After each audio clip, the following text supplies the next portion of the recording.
శ్రీ గురుభ్యో నమః. శ్రీ సూర్యనారాయణ స్వామియే నమః. శ్రీ ఆదిత్య ద్వాదశ నామ స్తోత్రం.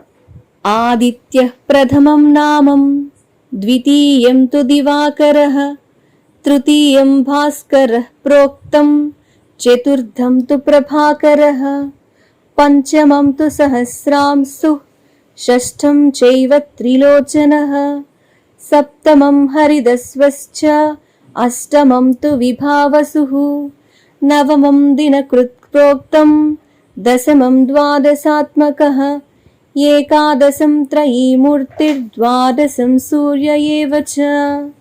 ద్వాదశాదిత్యనామాని ప్రాతః కాలే పఠేన్నరః, దుస్వప్నో నశ్యతే తస్య, సర్వదుఃఖం చ నశ్యతి.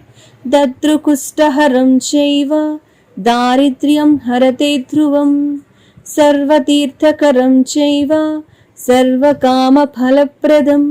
యః పఠేత్ ప్రాతరుత్థాయ, భక్త్యా స్తోత్రమిదం నరః, సౌఖ్యమాయుస్తథారోగ్యం లభతే మోక్షమేవ చ.